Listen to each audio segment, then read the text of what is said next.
ಬಸವನ ಬಾಗೇವಾಡಿ ಪಟ್ಟಣದ ತಹಶೀಲ್ದಾರ್ ಕಚೇರಿಯ ಸಭಾಭವನದಲ್ಲಿ ಮಾಜಿ ಮುಖ್ಯಮಂತ್ರಿ ಡಿ ದೇವರಾಜ ಅರಸು ಅವರ 111ನೇ ಜಯಂತಿ ಆಚರಣೆ ಕುರಿತು ಪೂರ್ವಭಾವಿ ಸಭೆ ನಡೆಯಿತು.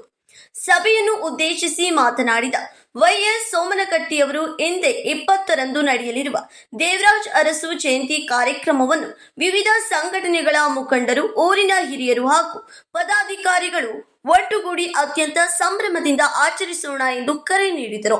ಸಭೆಯಲ್ಲಿ ಎಸ್ಸಿ ಕುಂಟೋಜಿ, ಚಂದ್ರಶೇಖರ್ ಗೌಡ ಪಾಟೀಲ್, ಸಿಜಿ ಬಿರಾದರ್, ಅರವಿಂದ್ ಸಾಲವಾಡಗಿ, ಅಶೋಕ್ ಚಲವಾದಿ, ಪರಶುರಾಮ್ ದಿಂಡವಾರ್, ಮಾಂತೇಶ್ ಸಾಸಾಬಾಳ ಸೇರಿದಂತೆ ವಿವಿಧ ಸಂಘಟನೆಗಳ ಕಾರ್ಯಕರ್ತರು, ಸ್ಥಳೀಯ ಮುಖಂಡರು ಹಾಗೂ ಸರ್ಕಾರಿ ಅಧಿಕಾರಿಗಳು ಉಪಸ್ಥಿತರಿದ್ದರು.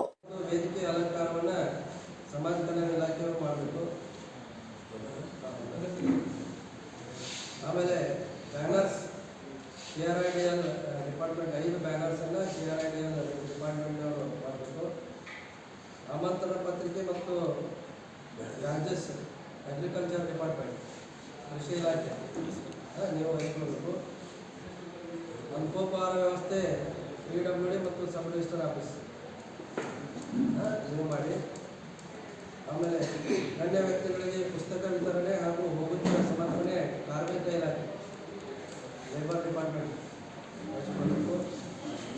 ಕಾರ್ಯಕ್ರಮಕ್ಕೆ ಕುರ್ಚಿಗಳು ಹಾಗೂ VIP ಕುರ್ಚಿಗಳನ್ನು CDPO ಬಸವ ಬಾಗೇವಾಡಿ ಈ ಇಲಾಖೆಯವರು ಅರೇಂಜ್ಮೆಂಟ್ ಮಾಡ್ಕೊಳ್ಬೇಕು. ಉಳಿದಂತೆ ಇತರೆ ವ್ಯವಸ್ಥೆಗಳನ್ನು ನಮ್ಮ SM ಇಲಾಖೆಯಿಂದ ಅವರು ಅರೇಂಜ್ಮೆಂಟ್ ಮಾಡ್ತಾರೆ. ಸೊ ಅವತ್ತಿನ ದಿನ ಎಲ್ಲ ಇಲಾಖೆಗಳಲ್ಲಿ, ಶಾಲೆಗಳಲ್ಲಿ, ಪಂಚಾಯಿತಿಗಳಲ್ಲಿ ಕೂಡ ಮಾನ್ಯ ಡಿ ದೇವರಾಜ ಅರಸರವರ ಭಾವಚಿತ್ರವನ್ನು ಇಟ್ಟು ಅವರಿಗೆ ಪೂಜೆ ಸಲ್ಲಿಸುವುದರ ಮುಖಾಂತರ ಗೌರವವನ್ನು ಕಡ್ಡಾಯವಾಗಿ ಕೊಡಬೇಕು. ತದನಂತರ ಹೇಳಿದಾಗ ತಮ್ಮೆಲ್ಲರ ಒಂದು ಅನುಮತಿ ಮೇರೆಗೆ ಬಸವೇಶ್ವರ ಕಲ್ಯಾಣ ಮಂಟಪದಲ್ಲಿ ಸ್ಥಳವನ್ನು ನಿಗದಿಪಡಿಸಲಾಗಿದೆ. ಅದರ ಜೊತೆಗೆ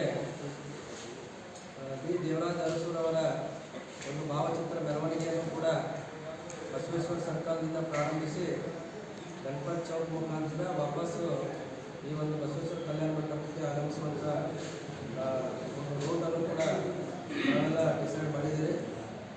ಈಗ ನಾವು ಬೇರೆ ಬೇರೆ ಇಲಾಖೆಗಳವರಿಗೆ ಕೂಡ ಈ ಒಂದು ಅವತ್ತಿನ ಜಯಂತಿ ಕಾರ್ಯಕ್ರಮಕ್ಕೆ ಯಾರ್ಯಾರು ಯಾವ್ಯಾವ ಜವಾಬ್ದಾರಿಯನ್ನು ವಹಿಸ್ಕೊಳ್ಬೇಕು ಅನ್ನೋದನ್ನು ಸಂದರ್ಭದಲ್ಲಿ ನಾನು ಹೇಳಲಿಕ್ಕೆ ಬಯಸ್ತೇನೆ. ಮೊದಲಿಗೆ ಅವರನ್ನು ಕೂಡ ತಮ್ಮೆಲ್ಲರ ಪರವಾಗಿ, ತಾಲೂಕು ಆಡಳಿತದ ಪರವಾಗಿ, ವಿವಿಧ ವರ್ಗಗಳ ಕಲ್ಯಾಣ ಇಲಾಖೆ ಪರವಾಗಿ ಆತ್ಮೀಯವಾಗಿ ಈ ಒಂದು ಸಭೆಗೆ ಸ್ವಾಗತವನ್ನು ಮಾಡ್ತಾರೆ. ಅದೇ ರೀತಿಯಾಗಿ ಈ ಒಂದು ಪೂರ್ವಭಾವಿ ಸಭೆಗೆ ಆಗಮಿಸಿರ್ತಕ್ಕಂಥ ಎಲ್ಲ ಸಂಘಟನೆಗಳ ಮುಖಂಡರುಗಳನ್ನು, ಪದಾಧಿಕಾರಿಗಳನ್ನು ಹಾಗೂ ವಿವಿಧ ರಾಜಕೀಯ ಮುಖಂಡರುಗಳನ್ನು ಹಾಗೂ ಎಲ್ಲ ಇಲಾಖೆಯ ಮುಖ್ಯಸ್ಥರನ್ನು ಹಾಗೂ ಪತ್ರಿಕಾ ಮಾಧ್ಯಮ ಸ್ನೇಹಿತರನ್ನು ಕೂಡ ಈ ಒಂದು ಪೂರ್ವಭಾವಿ ಸಭೆಗೆ ಆತ್ಮೀಯವಾಗಿ ವಿವಿಧ ವರ್ಗಗಳ ಕಲ್ಯಾಣ ಇಲಾಖೆಯಿಂದ, ತಾಲೂಕು ಆಡಳಿತದಿಂದ ಹಾಗೂ ತಮ್ಮೆಲ್ಲರ ಪರವಾಗಿ ತುಂಬ ಹೃದಯದಿಂದ ಸ್ವಾಗತವನ್ನು ಮಾಡ್ತಾರೆ. ಈಗ ಬಸವಣ್ಣವರಿಗೆ ಅಂತ ಹೇಳಿದರೆ ನಾವೆಲ್ಲ ಆ ದಿವಸ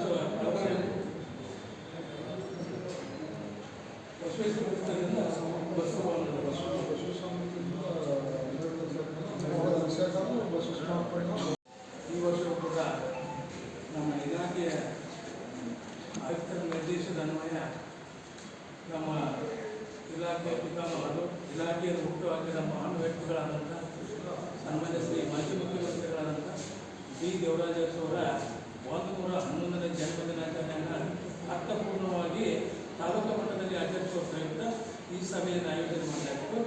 ಯಾವ ರೀತಿಯಾಗಿ ಮಾಡಬೇಕು, ಯಾವ ರೀತಿಯಾದ ತಮ್ಮ ಸಲಹೆ ಸೂಚನೆಗಳನ್ನು ತಾವು ನೀಡಬೇಕಂತ ಈಗ ಸಭೆಯನ್ನು ಪ್ರಾರಂಭ ಮಾಡ್ತಾರೆ. ಅದರಿಂದಾಗಿ ದೇವರಾಜ ಅರಸು ಅವರ